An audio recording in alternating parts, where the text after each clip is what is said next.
भवन में हम आते हैं, सारा आदर हम तुझको देते हैं। तेरे भवन में हम आते हैं, सारा आदर हम तुझको देते हैं। और हम ये कहते हैं, दिल से कहते हैं, और हम ये कहते हैं, आ प्रभु यीशुआ, तुझ में हो तेरी महिमा। यीशुआ, आ प्रभु यीशुआ, तुझ में हो तेरी महिमा। यीशुआ, आ प्रभु यीशुआ, तुझ में हो तेरी महिमा। मुझ में हो तेरी महिमा, मुझ में हो तेरी महिमा। आराधना आराधना हम करते हैं पूरे दिल और मन, पूरे दिल और मन से तेरी महिमा गाते हैं। आराधना आराधना हम करते हैं पूरे दिल और मन, पूरे दिल और मन से तेरी महिमा गाते हैं। और हम ये कहते, दिल से कहते, दिल से कहते, और हम ये कहते हैं, आ प्रभु यीशुआ, मुझ में हो तेरी महिमा। यीशुआ, आ प्रभु यीशुआ, मुझ में हो तेरी महिमा। यीशुआ, आ प्रभु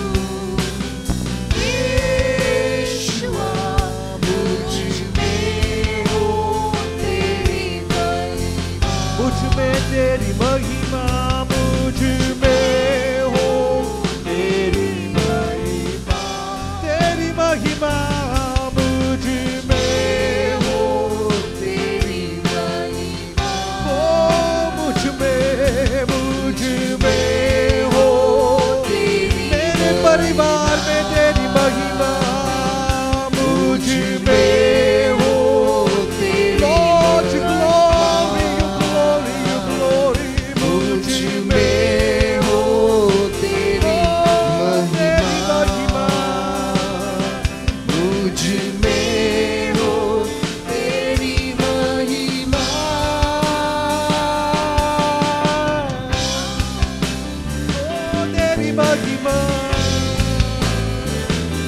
यीशुआ तेरी महिमा यीशुआ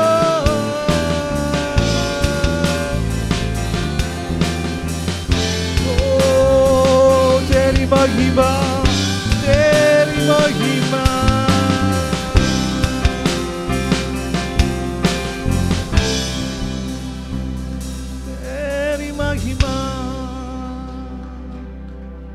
मुझ में मेरे परिवार में मेरे जीवन में तेरी महिमा हो। प्रार्थना करें परमेश्वर से कि परमेश्वर आपकी महिमा को मैं देखूं प्रभु, आपकी महिमा की भरपूरी को मैं महसूस करूं प्रभु।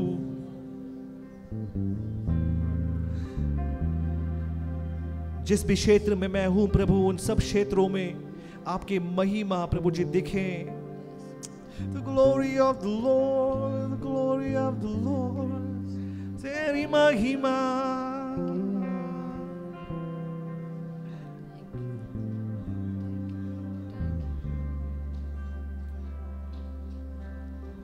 जीवन के हर एक क्षेत्रों में परमेश्वर की महिमा,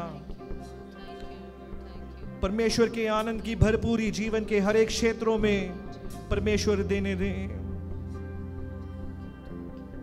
धन्यवाद करें परमेश्वर को उनके उस प्रेम के लिए, उनके उस महान कार्य के लिए जिसके कारण हमारे जीवनों में परमेश्वर अपने महिमा को देते हैं, महिमा को भेजते हैं। यदि हम परमेश्वर से रहित होते, परमेश्वर की महिमा कभी जीवन में ना होती। धन्यवाद करें उस परमेश्वर के महान प्रेम के लिए। धन्यवाद तेरी महिमा यीशुआ।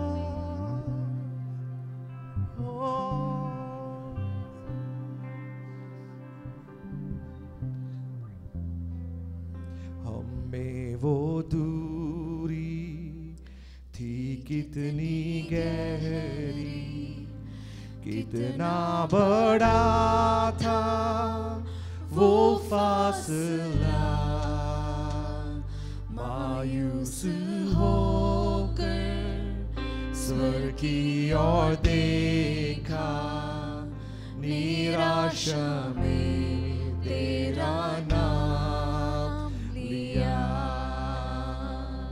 अंधकार हटाकर तेरी मोहब्बत से मेरा दिल तूने भर दिया। पूरा हुआ सब लिखा गया, यीशु मसीह तू है आशा मेरी।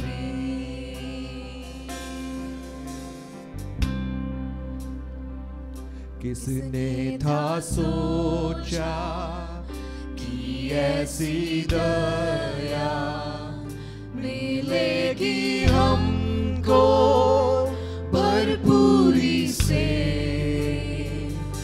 युगों का राजा महिमा को छोड़कर अपनाया मेरे शर्म और गुनाह। क्रूस से मैंने पाई है माफी, मैं हो गया उस राजा का। सुंदर मसीहा अब मैं हूँ तेरा, यीशु मसीह तू है आशा मेरी। हालेलुया हालेलुया, प्रभु तेरी स्तुति हो। हालेलुया, तूने हराया मृत्यु को, तूने तोड़ी हर जंजीर, तेरे नाम मेरी हाई। यीशु मसीह तू है आशा मेरी। हालेलुया, प्रभु तेरी स्तुति हो। हालेलुया, तूने हराया मृत्यु को, तूने तोड़ी हर जंजीर, तेरे नाम में रिहाई यीशु मसीह, तू है आशा मेरी। ओ मेरी आशा यीशु मसीह। ओ यीशुआ,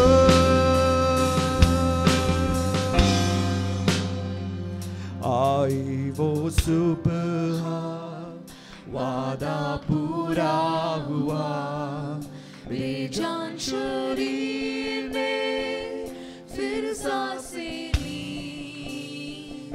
खामोशी में से तूने पुकारा, कब्र तेरी जीत है कहाँ। आई वो सुबह, आई वो सुबह, वादा पूरा हुआ, बेजान शरीर ने फिर सांसें ली, खामोशी में से तूने पुकारा, कब्र तेरी जीत है कहाँ। यीशुआ तेरी जय हो सदा। हालेलुया, हालेलुया, प्रभु तेरी स्तुति हो। हालेलुया, तूने हराया मृत्यु को, तूने तोड़ी हर जंजीर, तेरे नाम में रिहाई यीशु मसीह, तू है आशा मेरी। हालेलुया, हालेलुया, प्रभु तेरी स्तुति हो। हालेलुया, तूने हराया मृत्यु को, तूने तोड़ी हर जंजीर, तेरे नाम में रिहाई यीशु मसीह, तू है आशा मेरी। हालेलुया, हालेलुया, प्रभु तेरी स्तुति हो। हालेलुया, तूने हराया मृत्यु को, तूने तोड़ी हर जंजीर, तेरे नाम में रिहाई यीशु मसीह, तू है आशा मेरी। यीशु मसीह, यीशु मसीह, तू है आशा मेरी। यीशु मसीह, यीशु मसीह, तू है आशा मेरी। यीशु मसीह, तू है आशा मेरी। यीशुआ, यीशु मसीह, तू है आशा मेरी। हालेलुया।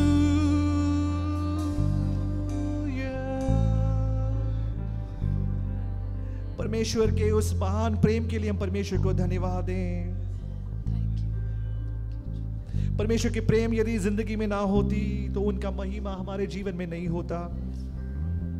धन्यवाद करें जब हम पापी ही थे, जब हमारे अंदर कोई खूबी नहीं थी, उन समय में परमेश्वर ने हमसे प्रेम रखा, हमसे प्रेम की। किसने था सोचा कि ऐसी दया हम पर परमेश्वर भरपूरी से देंगे। युगों का राजा सृष्टिकर्ता परमेश्वर महिमा को छोड़कर हमारे शर्म और हमारे गुनाह को अपना लिया, ताकि उनके उस प्रेम के वसीले से आज मैं और आप उनके संतान कहलाए जाते हैं। हालेलुया। किसने था सोचा कि ऐसी दया मिलेगी हमको भरपूरी से राजा महिमा को छोड़कर अपनाया मेरे शर्म और गुनाह। किसने था सोचा, किसने था सोचा कि ऐसी दया मिलेगी हमको भरपूरी से। युगों का राजा महिमा को छोड़कर अपनाया मेरे शर्म और गुनाह। क्रूस से मैंने पाई है माफी, मैं हो गया उस राजा का सुंदर मसीहा। अब मैं हूँ तेरा यीशु मसीह, तू है आशा मेरी। हालेलुया हालेलुया, प्रभु तेरी स्तुति हो। हालेलुया, तूने हराया मृत्यु को, तूने तोड़ी हर जंजीर, तेरे नाम मेरी आई यीशु मसीह। ओ यीशु, हालेलुया हालेलुया, प्रभु तेरी हालेलुया हालेलुया। तूने हराया मृत्यु को, तूने तोड़ी हर जंजीर, तेरे नाम मेरी आई यीशु मसीह, तू है आशा। यीशुआ यीशु मसीह, तू है आशा मेरी, यीशु मसीह। ओ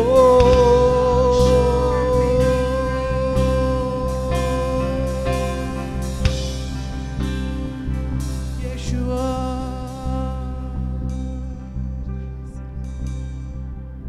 कितना महान प्रेम, उस परमेश्वर के प्रेम को हम निहारे। वो नाम जो सब नामों से ऊंचा नाम है, वो नाम जो हमें छुड़ाता है, हमें जिंदगी देती है, वो नाम जिससे हमें आशा मिलता है। Oh, hallelujah.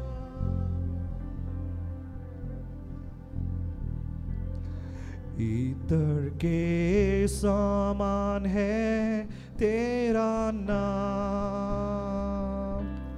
खुशबू फैलाता है जहां में। इतर के समान है तेरा नाम, खुशबू फैलाता है जहां में। तंगी मुसीबत और बदनामी में, तंगी मुसीबत और बदनामी में, बना खुशबूदार तेरे समान। ओ बना खुशबूदार तेरे समान। हम करूं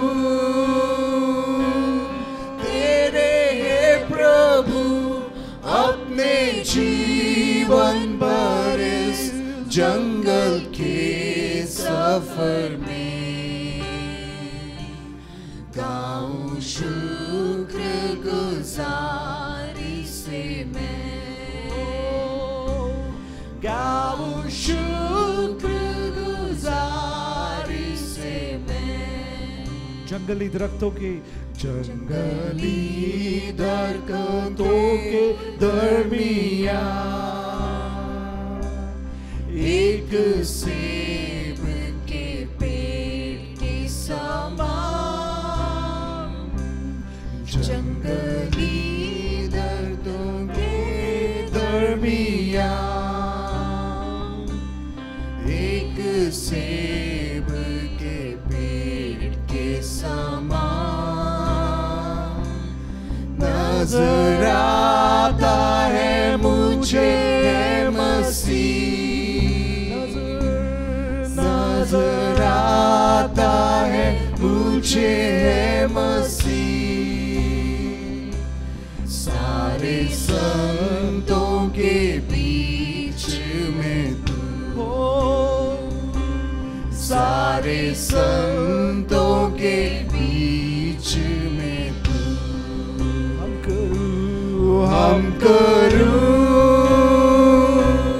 तेरे है प्रभु अपने जीवन भर इस जंगल के सफर में।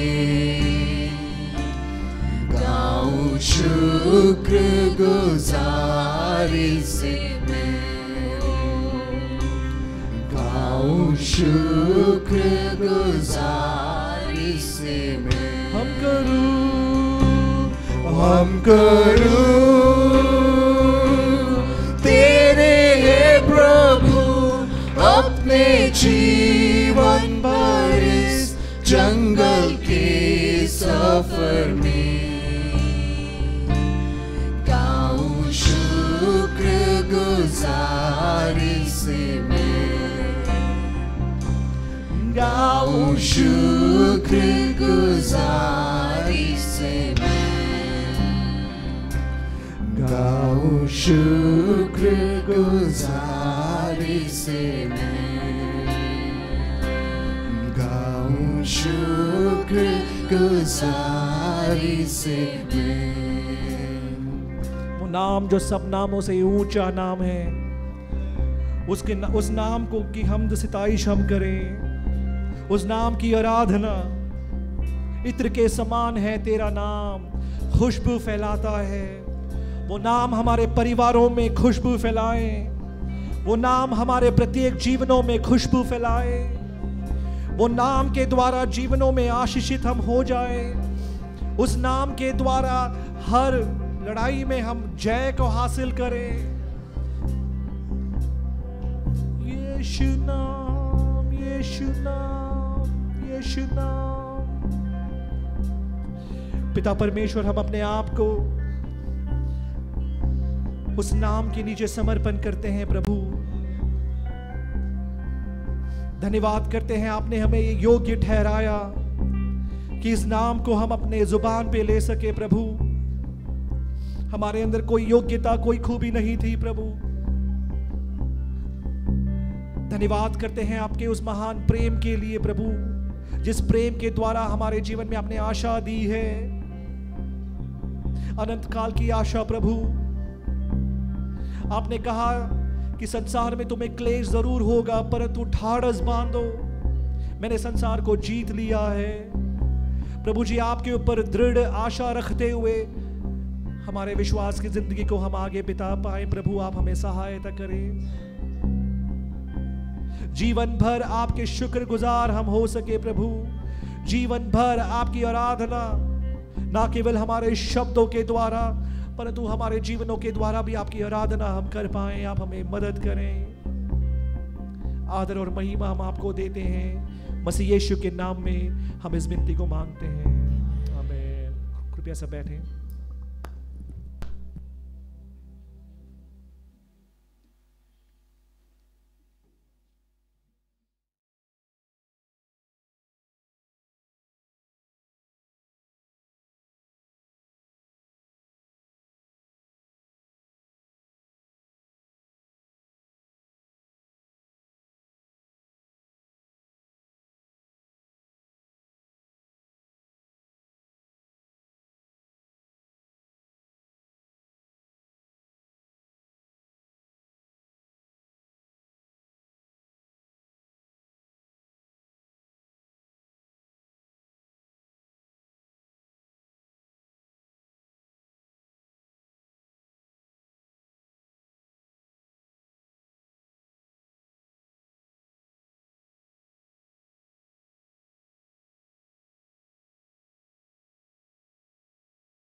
Praise the Lord.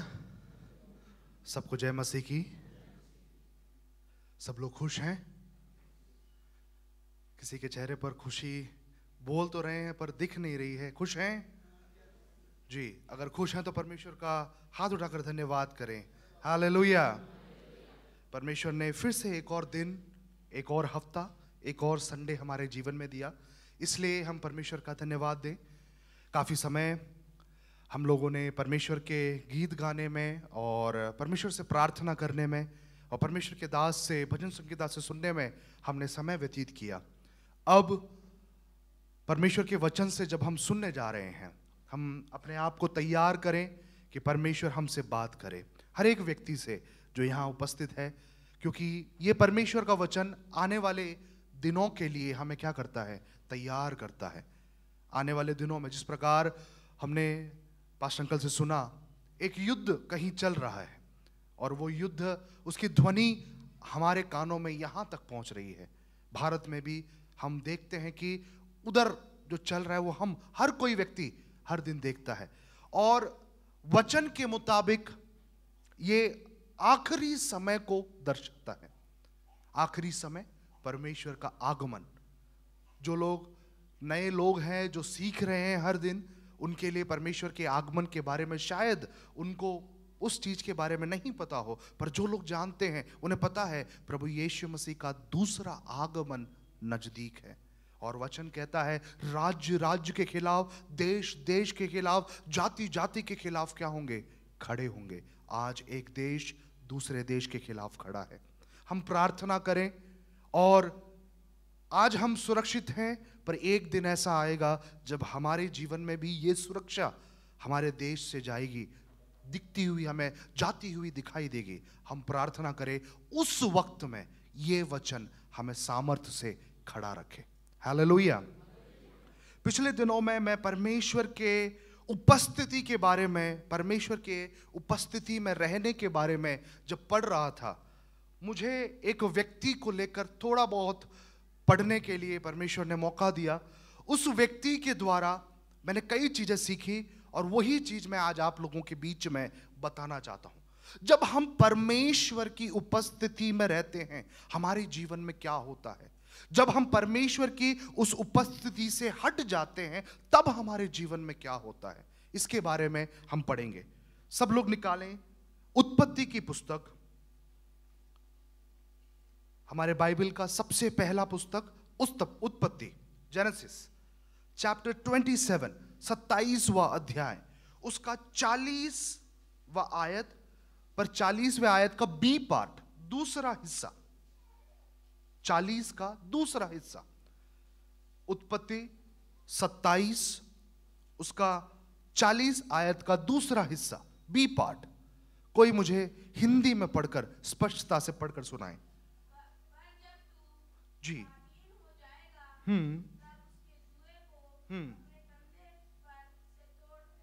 ठीक है। जब तू स्वाधीन हो जाएगा तब उसके जुए को अपने कंधे पर से तोड़ फेंकेगा। एक बार अपनी आंखों को बंद करें, हम प्रार्थना करें। प्यारे खुदा, हम आपके सन्मुख एक और बार उपस्थित हुए हैं। पिता, आज जो वचन हमने पढ़ा है, पिता परमेश्वर हमसे बात करें। पिता परमेश्वर, हम लोग जितने यहाँ बैठे हुए हैं, हर एक व्यक्ति आपसे कुछ पाने के लिए यहाँ बैठा है। प्रभु, हमारे आत्मिक जीवन की बढ़ोतरी के लिए आज आप हमसे बात करें। पिता परमेश्वर, आप हमारे साथ रहें। प्रार्थना सुनने के लिए धन्यवाद, यीशु मसीह के नाम से मांगते हैं, आमीन। यहां पर एक व्यक्ति को लेकर मैं बात कर रहा हूं और यहां पर जो कहा गया है वो है, जब तू स्वाधीन हो जाएगा तब उसके जुए को अपने कंधे पर से तोड़ फेंकेगा। कौन स्वाधीन हो जाएगा? किसका जुआ है? कैसे तोड़ेगा? इसके बारे में हम जानेंगे। यहां पर जिसके बारे में हम बात करते हैं वो है एसाव। आप में से कितने लोग एसाव को जानते हैं? जरा अपने हाथ को उठाएं। कई लोग हैं जो एसाव को जानते हैं। जो लोग नहीं जानते उन्हें मैं उसके चरित्र के वर्णन को या फिर उनके बैकग्राउंड को बताकर मैं आगे आना चाहूंगा। सब लोग निकालें उत्पत्ति 25 उत्पत्ति की पुस्तक 25वां अध्याय निकालें। उत्पत्ति 25 का 19 से लेकर जब हम पढ़ते हैं, हम यहां पर दो लोगों के बारे में पढ़ते हैं, दो वंश जो इसहाक को परमेश्वर ने दिया। इसहाक अब्राहम का पुत्र, काफी समय तक इंतजार करने के बाद अपने बुजुर्ग अवस्था में परमेश्वर के द्वारा दिया गया दान इसहाक। इसहाक का जो पुत्र थे, इसहाक को एक पुत्र नहीं, दो पुत्र थे। उसके बारे में यहां लिखा हुआ है, जरा पढ़े 21 आयत जरा पढ़े। बांझ थी,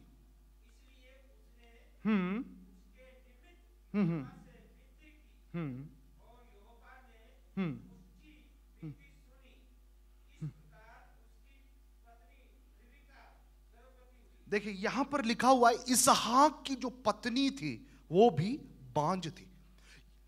अब्राहम के वाइफ जो थी सारा, वो भी कुछ समय तक बांझ थी, पर उसके बुजुर्ग अवस्था में परमेश्वर ने उसे एक पुत्र को दिया। यहां पर इसहाक जो है, इसहाक की जो पत्नी है रिबेका, वो भी बांझ थी, पर उसने जब परमेश्वर से प्रार्थना किया, परमेश्वर ने उसकी विनती को सुनकर उसके गर्भ को छुआ और वो गर्भवती हुई। 22वें आयत को जरा पढ़े।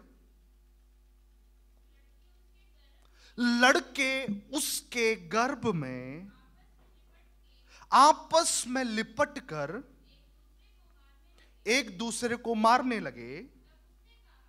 हाँ,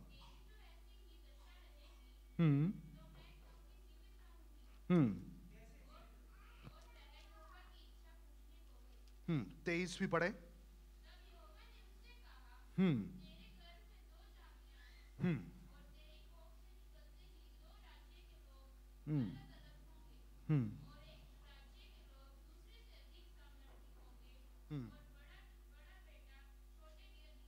आमीन। यहां पर इन दो भाइयों के बारे में कहा कि तेरे गर्भ में दो देश हैं, ये एक दूसरे से लिपट कर क्या कर रहे, बैठे हुए।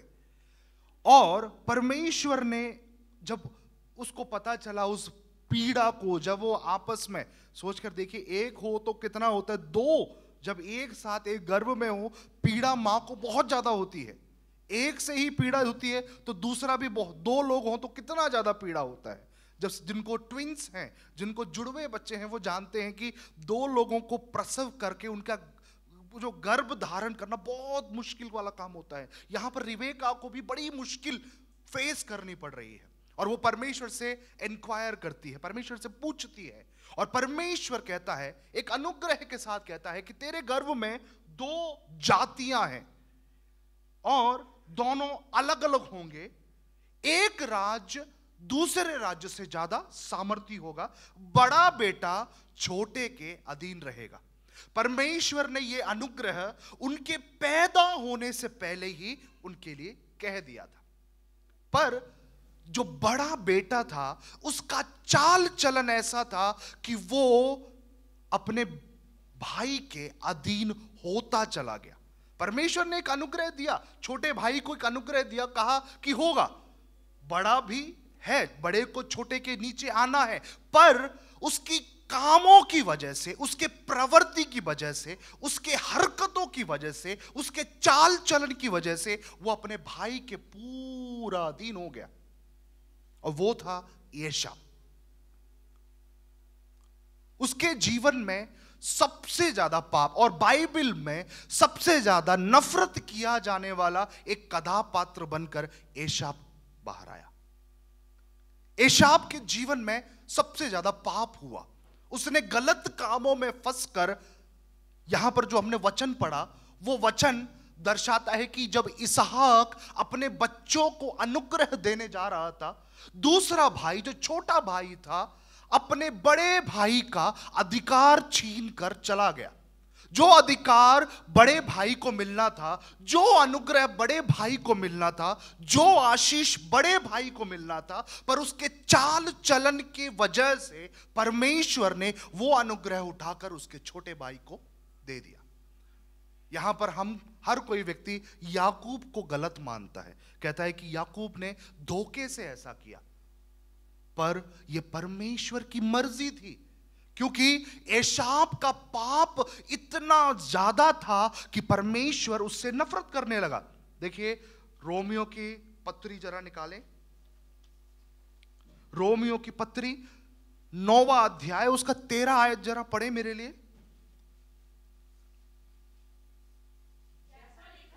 जैसा लिखा है, मैंने याकूब से प्रेम किया पर एसाव को अप्रिय जाना। पर इंग्लिश में लिखा है आई हेट एसाव, मैं नफरत करता था किससे। हिंदी में थोड़ा जेंटल तरीके से कहा है कि अप्रिय था, पर इंग्लिश में उसे बिल्कुल व्यक्तिगत रीति से, बिल्कुल साफ रीति से कहा कि मैं उससे नफरत करता था, क्योंकि उसका पाप ऐसा था। उसने अपने जीवन काल में कई सारे पाप किए, जिसकी वजह से उसके ऊपर जो अनुग्रह आना था, उसको जो आशीष अपने पिता से मिलनी थी, उस आशीष को परमेश्वर ने उठाकर अपने बेटे को दे दिया, दूसरे बेटे को दे दिया। पहला पाप जो उसने किया 25वें उत्पत्ति 25 के 27 से लेकर हम देखते हैं, वहां पर उसका पहला पाप हम देख सकते हैं। 29वें आयत से जरा कोई मेरे लिए पढ़े। एक दिन याकूब भोजन के लिए कुछ दाल पका रहा था और एसाव जंगल से थका हुआ आया।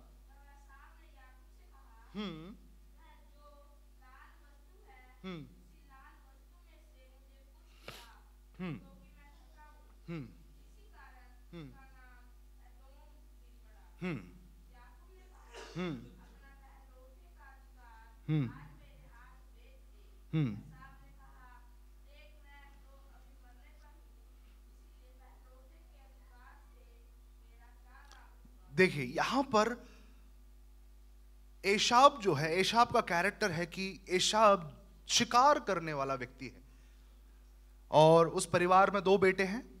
पिता को बड़ा बेटा पसंद है, मां को दूसरा बेटा पसंद है, और याकूब थोड़ा सा कर्निंग भी था, थोड़ा चालाक भी था। एक दिन याकूब अपने घरेलू काम में बैठकर खाना बना रहा था और दाल बना रहा था, वहां पर लिखा हुआ दाल बना रहा था। दाल बनाते हुए एसाव थका हुआ आया और उसने देखा कि मेरे भाई ने कुछ वस्तु बनाया है, लाल कलर का, लाल रंग का एक वस्तु बनाया है, मुझे वो वस्तु चाहिए।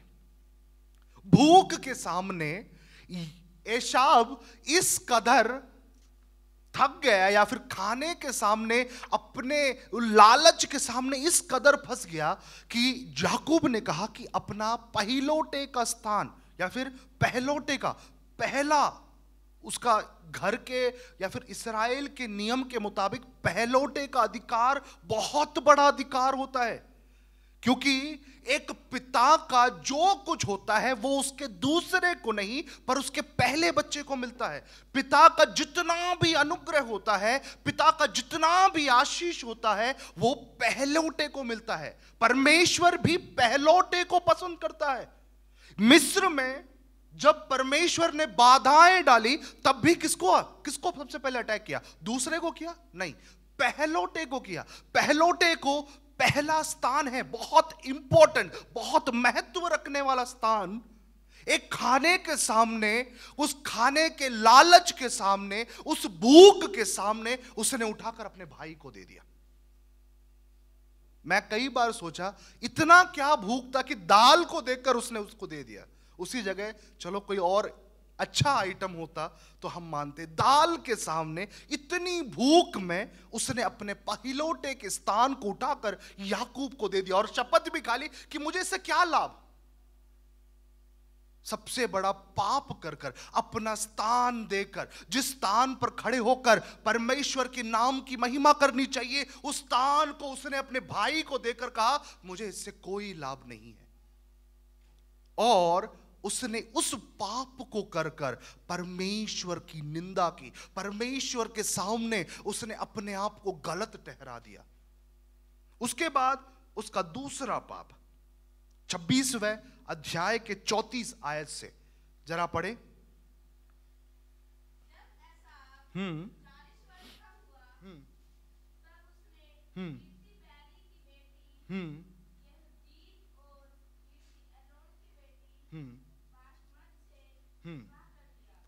और 35, इन स्त्रियों के कारण इसहाक और रेबेका का मन को खेद हुआ। अगला पाप एशाब ने किया। यहां पर एशाब क्या करता है कि वो दो स्त्रियों को पसंद कर कर उन स्त्रियों से विवाह करता है, और विवाह करने के बाद वहां पर एशाब के कारण नहीं पर उन स्त्रियों के कारण रेबेका और इसहाक का मन में क्या हुआ? खेद हुआ। उनको बहुत बुरा लगा कि मेरा बेटा जाकर एक तो एक अन्य जाति की व्यक्ति के साथ विवाह रचाया, और उन स्त्रियों के कारण उनके मन में भी खेद पहुंचा, उनके मन के अंदर दुख पहुंचा, उनके मन के अंदर बड़ा ही वेदना हुआ कि मेरे बेटे ने जाकर मेरे खिलाफ, मेरे परिवार के खिलाफ, मेरे परमेश्वर के खिलाफ क्या किया? पाप किया। तीसरा पाप इस अनुग्रह के मिलने के बाद हुआ।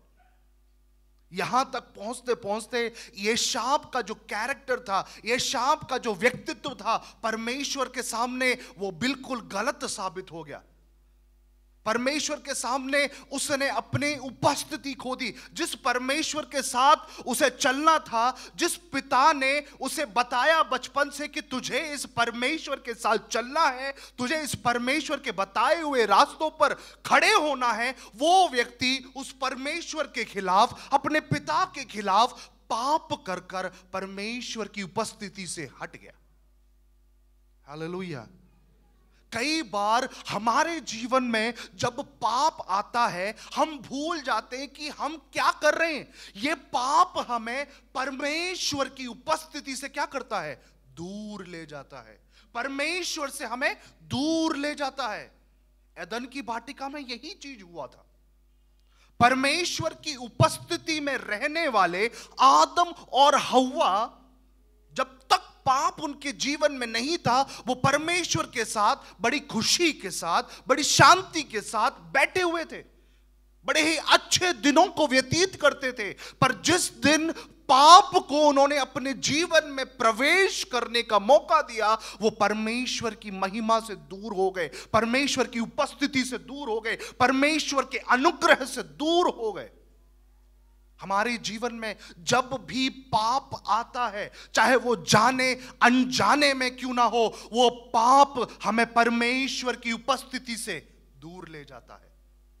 वो हमारे ऊपर कुछ अनुग्रह जो परमेश्वर रखता है, उन अनुग्रहों को क्या कर देता है? हटा देता है।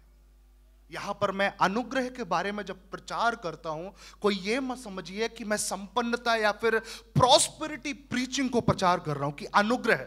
आजकल के मसीह जो सर्किल है, इसमें अनुग्रह को ज्यादातर भौतिक अनुग्रह के साथ डिवाइड, उसको उस चीज से कंपेयर करते हैं।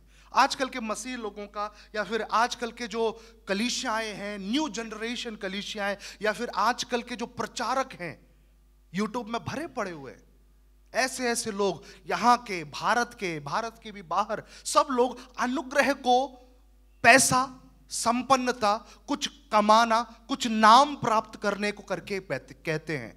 पर परमेश्वर जो अनुग्रह आपको देना चाहता है, वो अनुग्रह भौतिक अनुग्रह नहीं है, वो आत्मिक अनुग्रह है।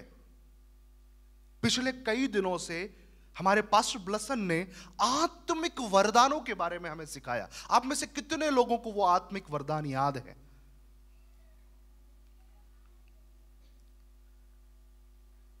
देखिए, यही है जब हमारा ध्यान ज्यादातर भौतिक चीजों में लगा हुआ है। मैं अपने भाई, मेरे एक भाई हैं यहां पर जो बाइबल कॉलेज में हमारे साथ हैं, उनका नाम है शाइन। मैं उनसे ऐसे बात कर रहा था और हम दोनों के बीच में हमेशा ऐसे बाइबल को लेकर हम बहुत बात करते हैं।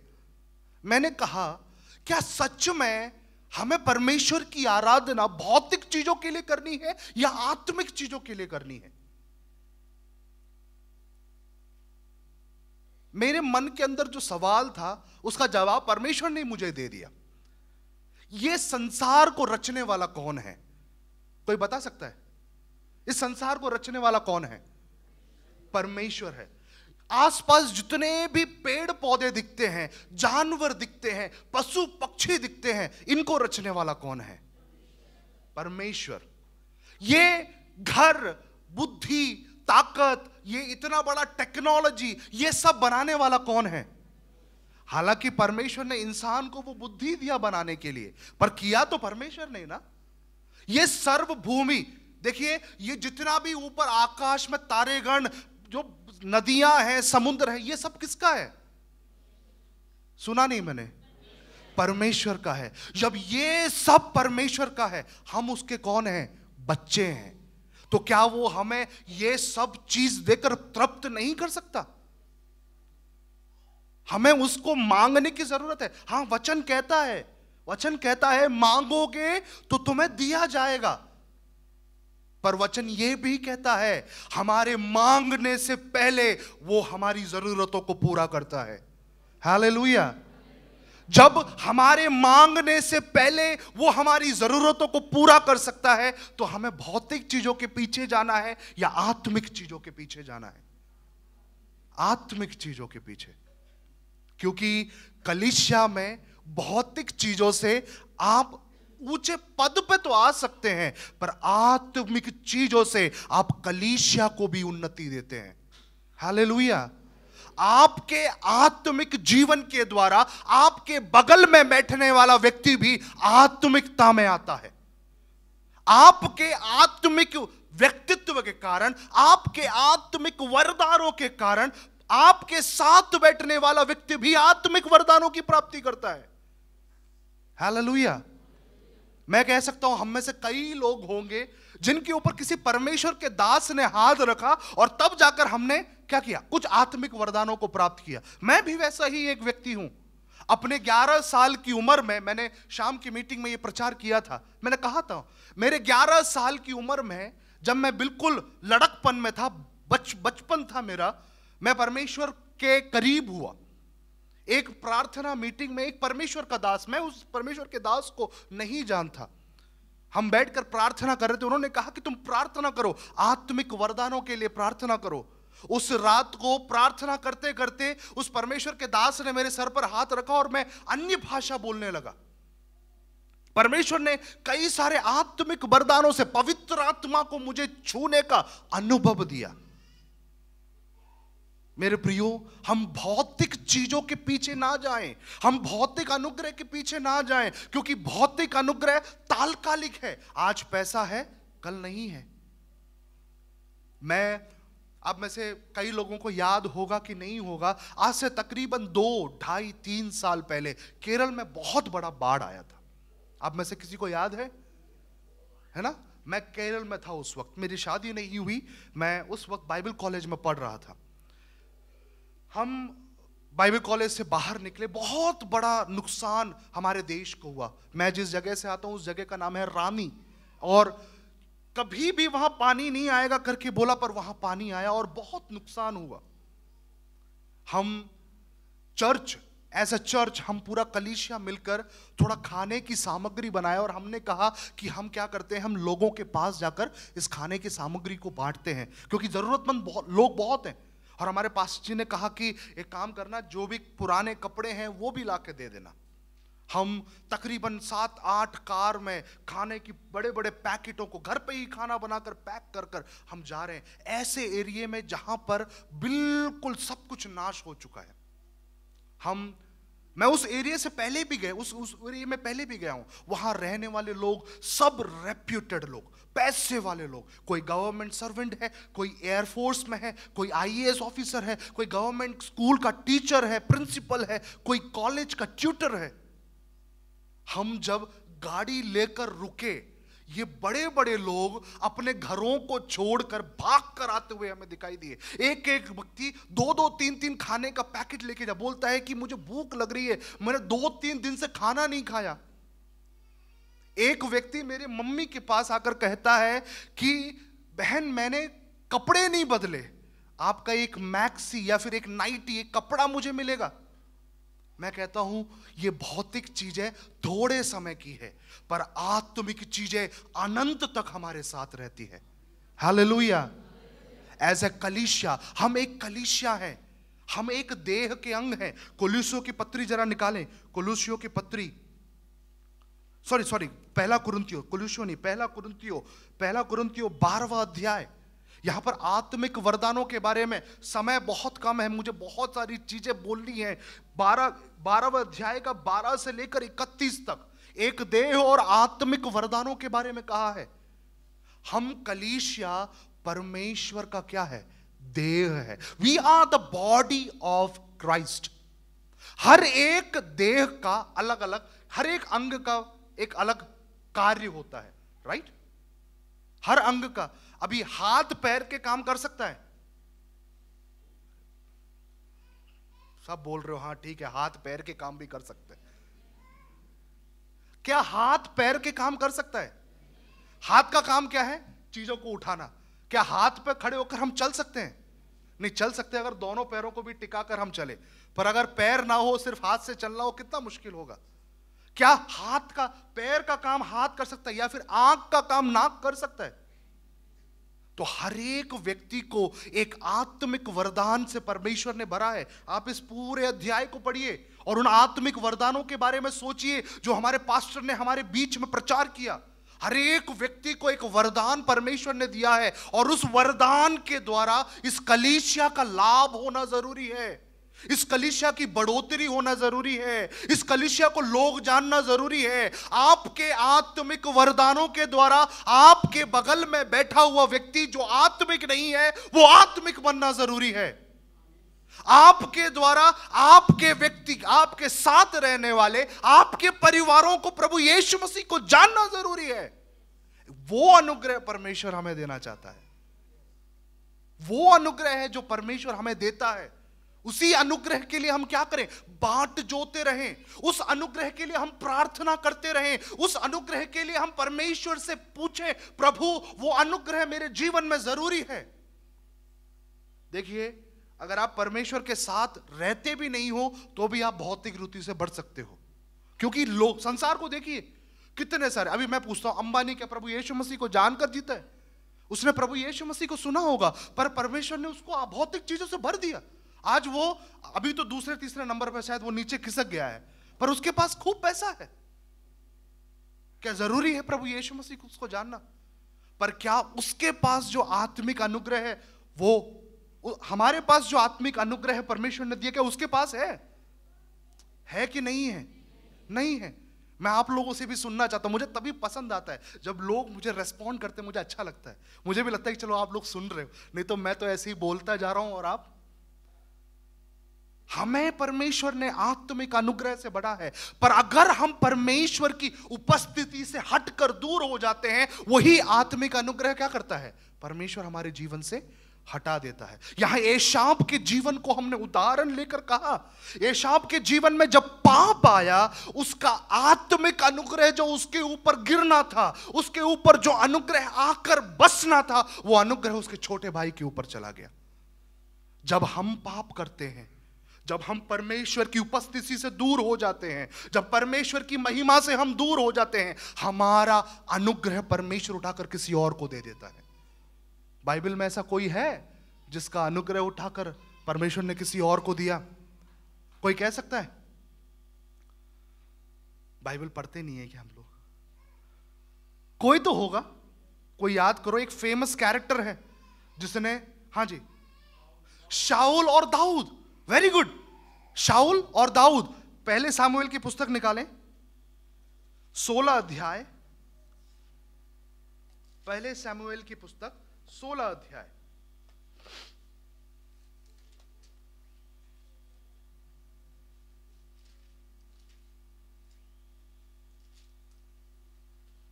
और पहले आयत को जरा पढ़े। यहोवा ने शमूएल से कहा, मैंने शाऊल को इस्राएल पर राज्य करने के लिए तुच्छ जाना है। तू कब तक उसके विषय में विलाप करता रहेगा? अपने सींग में तेल भरकर चल, मैं तुमको बैतलहम वासी यिशै के पास भेजता हूं। बस यहां पर शमूएल भविष्यवक्ता, जिसने, देखिए यहां पर मैं उसको भी बैकग्राउंड को बताता हूं। शाऊल एक बिन्यामीन गोत्र का व्यक्ति था। ये न्यायियों के बाद इस्राएल के लोगों को बड़ा दिक्कत हुआ। उन्होंने कहा कि हमें भी एक राजा चाहिए। उन्होंने साफ परमेश्वर को तो ठुकरा दिया, कह दिया कि भाई परमेश्वर तो है, पर हमें लीड करने के लिए एक व्यक्ति चाहिए। मैं कहता हूं हमें लीड करने के लिए परमेश्वर काफी है। उनको वो चीज मंजूर नहीं था, इसीलिए उन्होंने शमूएल के सामने विनती किया, रिक्वेस्ट किया कि हमें क्या चाहिए? एक अगुवा चाहिए कि हमें आगे खड़े होकर चला, एक राजा चाहिए। इस प्रकार शाऊल का चयन हुआ। परमेश्वर ने शाऊल का चयन किया। सिर्फ वो एक राजा नहीं था, वो एक नबी भी था। वो नबूवत भी करता था, पर उसके जीवन में आए हुए पाप की वजह से, उसके द्वारा किए गए पाप की वजह से परमेश्वर का आत्मा उसके ऊपर से उठकर किसके ऊपर जा बैठा? दाऊद के ऊपर। यहां पर हम वचन में पढ़ते हैं, शमूएल बैठकर शाऊल के लिए रो रहा है और परमेश्वर कहता है कि मैंने शाऊल को तुच्छ जान लिया कि वो इस्राएल पर राज्य करने के लिए सही नहीं है। अपने सींग में तेल भर और जा यिशै के घर में, बैतलहम वासी यिशै के घर में एक लड़का है, उस लड़के को मुझे आशीष देना है।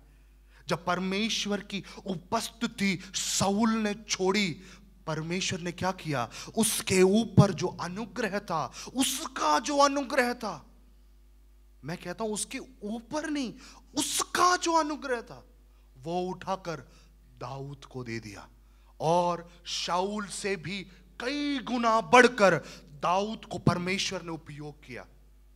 मेरे प्रियो, एक चीज जान लीजिए, मैं जिस बाइबल कॉलेज में पढ़ा, वहां के जो प्रेसिडेंट थे reverend doctor T G. Koshy sir, वो कहते थे कभी कभी जब भी अपने बुजुर्ग अवस्था में जब वो हमारे बाइबल कॉलेज में आते थे, वो कहते थे, बच्चों लाइन में बहुत सारे लोग खड़े हैं, अगर आज आप परमेश्वर की उपस्थिति को छोड़कर उस अनुग्रह से दूर हट जाते हो, आपका यही अनुग्रह किसी और के ऊपर परमेश्वर दे देगा।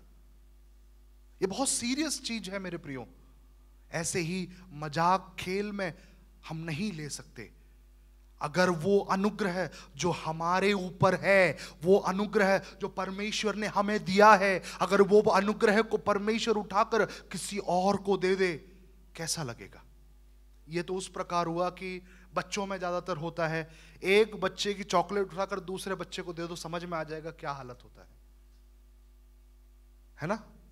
अगर एक घर में 3 बच्चे हैं या फिर 2 बच्चे हैं, मान लीजिए मैं तो इकलौता था, इसीलिए मुझे सब कुछ मुझे ही मिलता था, मुझे दूसरे को बांटने की जरूरत, मेरे हाथ से छीन कर किसी को दिया नहीं जाता था। पर जहां जहां 2-2 बच्चे होते हैं, वहां बहुत इश्यूज होता है। बड़े बेटे को अगर कुछ मिला, छोटे भाई को वही चाहिए, पापा उठा के बड़े वाले को उठा के छोटे वाले को दे देते हैं, और बड़ा वाला क्या करता है? फिर रोने लगता है। फिर कोई ना, छोटे वाले को तो खुशी है, बड़ा वाला रो रहा है तो रोने दो। मेरे प्रियो, हमें बैठकर रोने की अवस्था परमेश्वर ना दे कि हमारा अनुग्रह किसी और के ऊपर। एशाव के साथ यही हुआ, वो अपने बाप के सामने फूट फूट कर रोता है। 27वें आयत में वापस आए, 27वें अध्याय में वापस आए, उत्पत्ति वापस आए,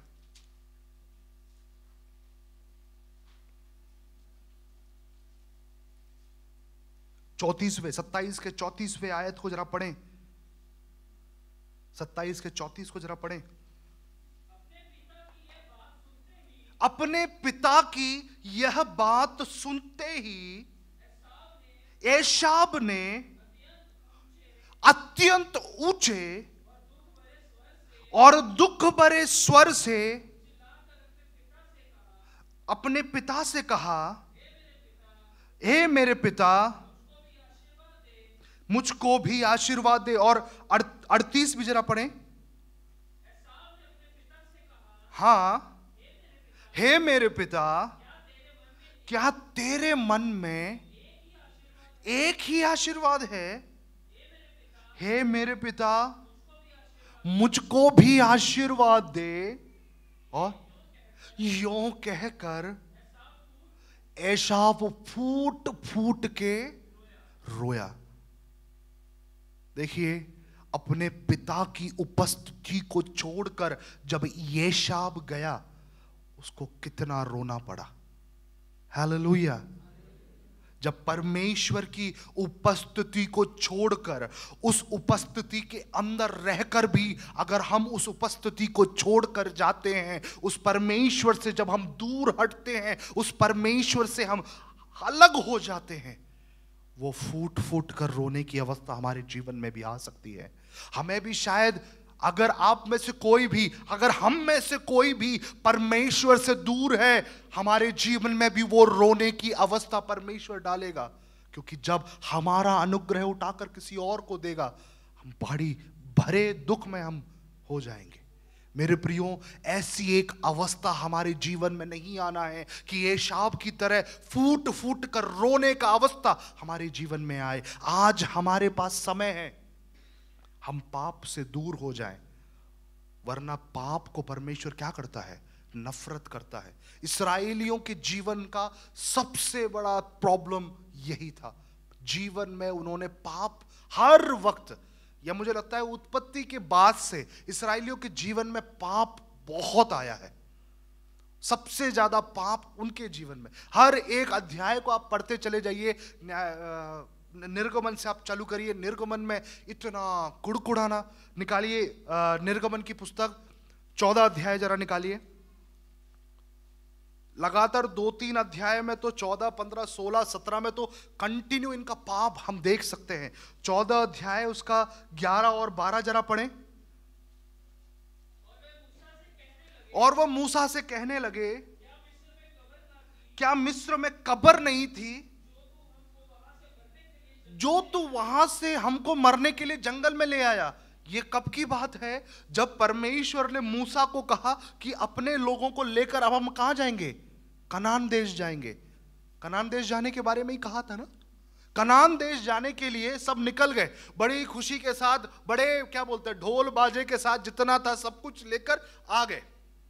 क्योंकि और ये वही लोग हैं जिन्होंने परमेश्वर के बड़े बड़े चमत्कारों को मिस्र में देखा। जब लाल समुद्र के सामने खड़े थे, सबके सब डर गए और सीधा उठाकर एक ही जवाब बोला कि भाई तो हमें मरने के लिए यहां लेके आया है, इतनी सारी कब्रें वहां पड़ी थी, वहीं मार देता हमें। निकले नहीं, उनका कुड़कुड़ाना चालू हो गया। उसके बाद 15 अध्याय उसका 24वां आयत जरा पढ़े।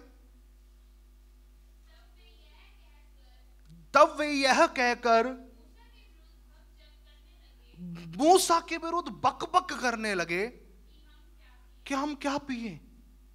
देखिए, परमेश्वर उनको इतना, और लाल समुद्र को मैं बोलता हूं पूरे मतलब साइंटिफिक तरीके से, विज्ञान के रूप में बड़ा अचंभे वाला काम था जब परमेश्वर ने उस लाल समुद्र को 2 भाग किया। क्योंकि अब आप सोच कर देखिए, मिट्टी, कई लोग जो नदियों के पास गए हैं, आप में से कई लोग जो नदियों के पास गए, आपको पता होगा नदी के पास में जो मिट्टी होती है वो क्या होती है? बड़ी चिकनी होती है। कोई भी ऐसे ही नहीं जा सकता, फिसल के सीधा गिर जाएगा। यहां पर परमेश्वर ने पानी को 2 भाग किया, तो नीचे जो मिट्टी है वो चिकनी होनी चाहिए, पर परमेश्वर ने उस मिट्टी को भी बिल्कुल सुखा दिया। इतना बड़ा चमत्कार देखने के बाद मारा नामक जगह पर आकर पानी के लिए ये क्या कर रहे हैं? कुड़कुड़ा रहे हैं। उसके बाद 16 अध्याय निकाले। 16 का 1, 2 और 3 जरा पढ़े।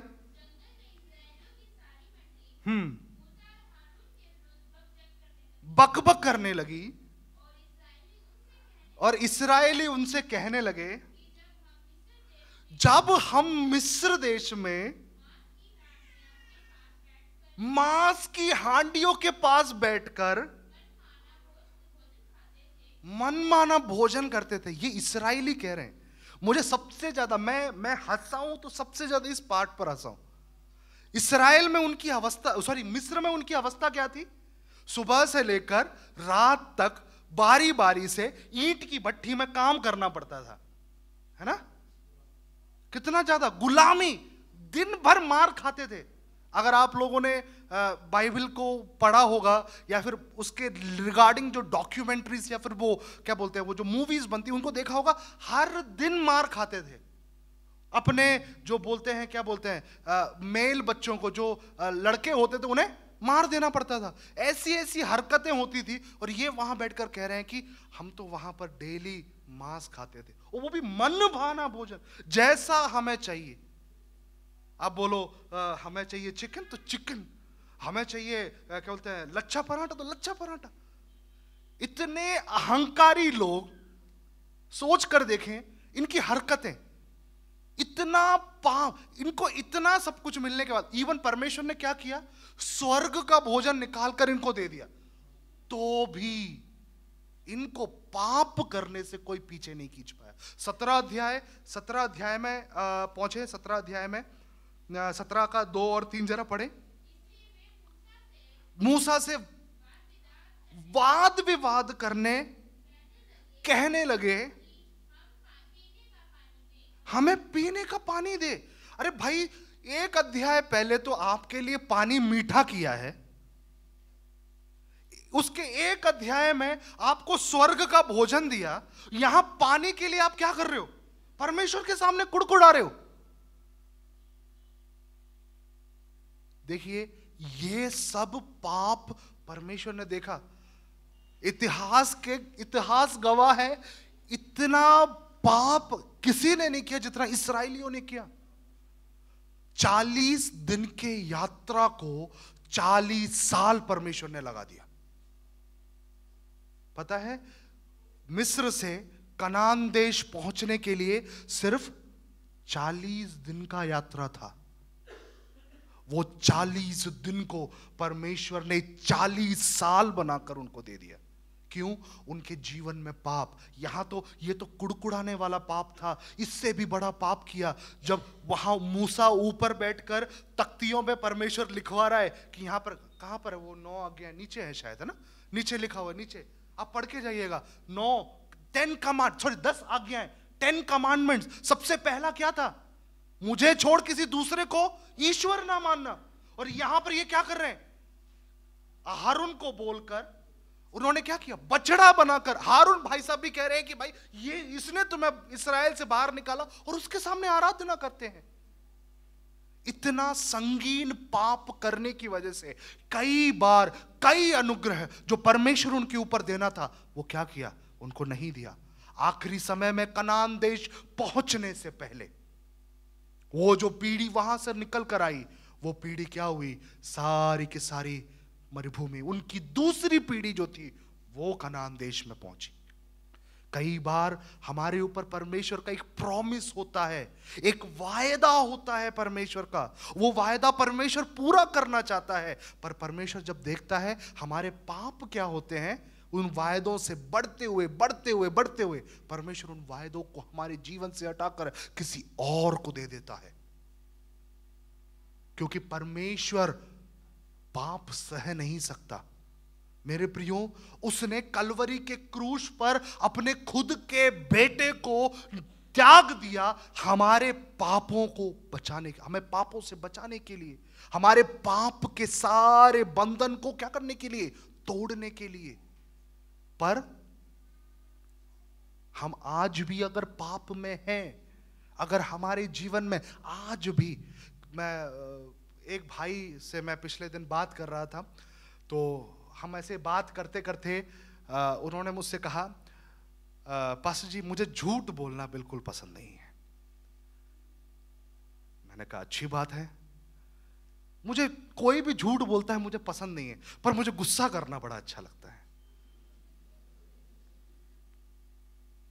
सोच कर देखिए, भाई बोल रहे हैं मुझे कि मुझे झूठ बोलना, मैं झूठ अपने मुंह से बोल नहीं सकता, पर मुझे जितना चाहे गुस्सा करवा लो मैं तैयार हूं। मेरे प्रियो, क्या यही है एक मसीह व्यक्ति का जीवन? क्या ऐसा होना है मसीह व्यक्ति कि झूठ नहीं बोल सकता पर मैं गुस्सा कर सकता हूं? मेरे प्रियो, परमेश्वर के सामने आपका पाप छोटा हो चाहे बड़ा हो, वो सब एक समान है। परमेश्वर उसे एक ही नजर से आंकता है, एक ही नजर से उसकी तुलना करता है। अगर हम पाप में हैं, अगर हमारा जीवन पाप में है, परमेश्वर हमें सजा भी देगा, परमेश्वर हमें उसकी शिक्षा भी देगा, ताड़ना भी देगा।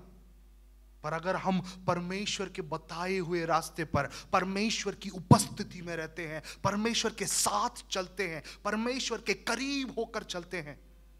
मुझे एक व्यक्ति अभी याद आया, वो था यूसुफ। बहुत ही अच्छा एक कैरेक्टर जो मुझे पसंद है। मैं कभी कभी परमेश्वर से प्रार्थना करता हूं, प्रभु मुझे भी उस यूसुफ की तरह बना। अपने जीवन में हर एक परेशानी से होकर गुजर कर आखिर में पाप करने के लिए भी उसके सामने मौका मिला, पर वो पाप को छोड़कर परमेश्वर को देखा। हो सकता है जब आप पाप को छोड़कर जाएंगे, थोड़ा बहुत ताड़ना, थोड़ा बहुत प्रयास, थोड़ी बहुत तकलीफ आपके जीवन में आएगी, पर वो तकलीफ आपको गिराने के लिए नहीं है। वो तकलीफ आपको परमेश्वर में और भी बढ़ाने के लिए है। वो तकलीफ परमेश्वर में आपको खड़ा करने के लिए है। हालेलुया। हमारे जीवन में जब पाप आता है, हम परमेश्वर से क्या करते हैं? दूर हो जाते हैं। पाप एक आकर्षण है मेरे प्रियो। उस आकर्षण से अगर हमें बचना है, हमें परमेश्वर के उपस्थिति में रहना जरूरी है। हमें परमेश्वर के पवित्र आत्मा का जरूरत है, आत्मिक वरदानों का जरूरत है। बिना आत्मिक वरदान के इस संसार रूपी पाप के दलदल में हम जी नहीं सकते। जब तक अगर हमारे पास पवित्र आत्मा नहीं है, पवित्र आत्मा के बताए हुए रास्ते पर अगर हम नहीं चलते, हम पाप में गिर सकते हैं। हालेलुया। वचन कहता है, पहले यूहन्ना की पत्री जरा निकालें, पहले यूहन्ना की पत्री,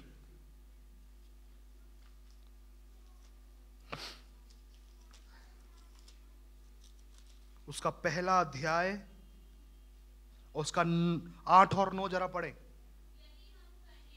यदि हम कहें, यदि हम में कुछ भी पाप नहीं, तो हम अपने आप को धोखा देते हैं। हम जो यहां बैठे हैं, मैं खुद अपने आप को वहां इंक्लूड करता हूं। अगर मैं कहता हूं कि मैं पापी नहीं, तो मैं क्या करता हूं? अपने आप को धोखा देता हूं। आगे पढ़े। हाँ, और हम में सत्य नहीं। आगे, यदि हम अपने पापों को मान लें, तब वह हमारे पापों को क्षमा करने और हमें सब अधर्मों से शुद्ध करने में विश्वास योग्य और धर्मी है। हमारा प्रभु यीशु मसीह हमें सब पापों को क्षमा करने और सारे अधर्मों से शुद्ध करने में वो विश्वास योग्य है। क्या आज हम प्रभु यीशु मसीह के पास वापस आना चाहते हैं? क्या आज हम प्रभु यीशु मसीह की उपस्थिति में वापस आना चाहते हैं? एक और आयत पढ़कर मैं यहाँ अपने इस, बहुत सारी चीजें बोलने को ले, बहुत सारी, मेरे पास पूरा एक पेपर पूरा लिखा पड़ा हुआ है, पर मैं समय का दायरा होने की वजह से जल्द इस चीज को समाप्त करना चाहता हूं। एक और, यूहन्ना रचित सुसमाचार 15 अध्याय। हर किसी को पता है ये अध्याय। यूहन्ना रचित सुसमाचार 15 अध्याय, उसका 4 और 5 जरा पढ़े। मैं पढ़ता हूं। तुम मुझ में बने रहो और मैं तुम में, जैसे डाली यदि सदा फल दाखलता में बनी ना रहे तो वह अपने आप से नहीं फल सकती, वैसे ही यदि तुम मुझ में बने ना रहो तो नहीं फल सकते। मैं दाखलता हूं, तुम डालियां हो। जो मुझ में बना रहता है, मैं उसमें रहता हूं, वह बहुत फल फलता है, क्योंकि मुझसे अलग होकर तुम कुछ भी नहीं कर सकते। एक 6वां आयत और, यदि कोई मुझ में बना ना रहे तो वह डाली के समान फेंक दिया जाता है और सूख जाता है, और लोग उन्हें बटोर कर आग में झोंक देते हैं और वे जल जाती है। परमेश्वर आज हमसे कहता है, हमें परमेश्वर में साथ, abide in me and I will abide in you. परमेश्वर में बने रहने का समय आ चुका है। परमेश्वर के साथ आने का समय आ गया है। परमेश्वर की उपस्थिति में खड़े होने का समय आ गया है। 27 के 40वें आयत को जो हमने पढ़ा, वो जो जुआ हमारे ऊपर है, जुआ जानते हैं ना सब लोग, सर के जुए की बात नहीं कर रहा हूं, वो जुआ जो बैल और भैंसों के ऊपर लगाया जाता है। पाप उस जुए से, पाप का जो जुआ है वो भारी होने से बढ़कर वो हमें क्या करेगा, अगर वो भारी होता गया हम दबते जाएंगे। हमें उस जुए को तोड़ने का समय है, और वो हम कैसे तोड़ सकते हैं? प्रभु यीशु मसीह के नाम में हम तोड़ सकते हैं। हालेलुया। आज प्रभु यीशु मसीह हमें मौका देता है उस जुए को तोड़कर परमेश्वर के साथ जुड़ जाए, परमेश्वर की उपस्थिति में आए, परमेश्वर के साथ बने, परमेश्वर में बने, ताकि हमारे ऊपर जो अनुग्रह परमेश्वर देना चाहता है उस अनुग्रह के साथ हम इस संसार में आगे बढ़ते जाएं। हालेलुया। भौतिक अनुग्रह के लिए परेशान ना हो, घबराओ मत। एक गीत हमने पिछले दिन गाया था, वो अपने चाहने वालों का, वो अपने चुनने वालों का सदा ख्याल रखता है। वो हमेशा हमारा ख्याल रखने वाला परमेश्वर है। उसने कहा, मैं आज और हमेशा और सर्वदा तुम्हारे साथ रहूंगा। वो कभी हमें छोड़कर नहीं गया, वो कभी हमें त्याग कर नहीं गया। भौतिक चीजों के पीछे हम ना भागें, आत्मिक चीजों के लिए हम भागना चालू करें, परमेश्वर में बने रहें। अपनी अपनी आंखों को बंद करें, हम प्रार्थना करें।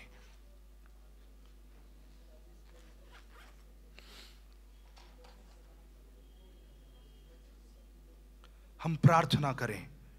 अगर आज हमारे जीवन में कहीं पर भी वो कमी है, जिस कमी को हमें दूर करना है, अगर आज हमारे जीवन में ऐसा कोई अवस्था है जहां पर हम परमेश्वर की उपस्थिति से दूर हैं, आज परमेश्वर कहता है मेरे पास वापस आओ। आज परमेश्वर कहता है मुझ में बनो और मैं तुम में बना रहूं। मुझ में बनो और मैं तुम में बना रहूं। मुझ में बनो और मैं तुम में बना रहूं। अगर तुम मुझ में बनोगे तुम और फल पाओगे। हालेलुया। हम प्रार्थना करें। अगर कोई भी जिसे लगता है आज मुझे अपने जीवन में बदलाव लेके आना है, अगर कोई भी जिसे लगता है आज मुझे प्रभु यीशु में आना है, अभी तक मेरा जीवन परमेश्वर के मुताबिक नहीं था, पर आज से मैं अपने जीवन को परमेश्वर के लिए सौंपता हूं, अपने जगह पर खड़े हो जाएं या फिर अपने दिलों पर हाथ रखकर परमेश्वर से कहें, प्रभु मैं अपने आप को आपके हाथ में सौंपता हूं, मैं अपने जीवन को आपके हाथों में सौंपता हूं। आज तक मेरा जो चाल चलन था उस चाल चलन से पीछे हटकर मैं आज तेरे साथ बनने के लिए, तेरे साथ चलने के लिए, तेरे बताए हुए मार्ग पर चलने के लिए, अपने पाप को छोड़कर परमेश्वर में बने रहने के लिए मैं तैयार हूं। प्रार्थना करें। प्यारे खुदा, धन्यवाद इस सुंदर समय के लिए। पिता परमेश्वर, एक और बार आपकी उपस्थिति में हम खड़े हुए हैं। हम जितने लोग यहाँ खड़े हैं पिता, हम भारी मन के साथ आपके साथ हैं। पिता परमेश्वर, हम जितने लोग यहाँ उपस्थित हैं हर एक व्यक्ति को आपके हाथों में सौंपते हैं। अगर अभी तक हमारे जीवन में हमारा चाल चलन परमेश्वर के साथ ना बने रहने का हो, पिता परमेश्वर हम प्रार्थना करते हैं, आज हम आपके पास आते हैं पिता। आज हम आपकी उपस्थिति में आते हैं पिता। आज हम आप में बने रहने के लिए तैयार हैं।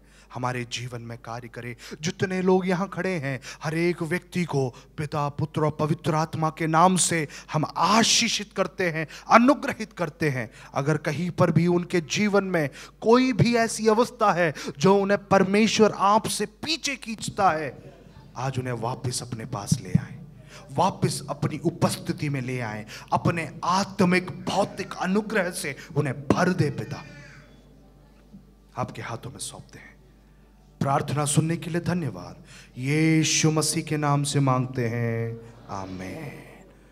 परमेश्वर आप सबको आशीष दे। ये समय मुझे दिया इसलिए मैं कलीसिया पास लोगों का मैं धन्यवाद देता हूँ। परमेश्वर आप सबको आशीष दे। सबको जय मसीह की।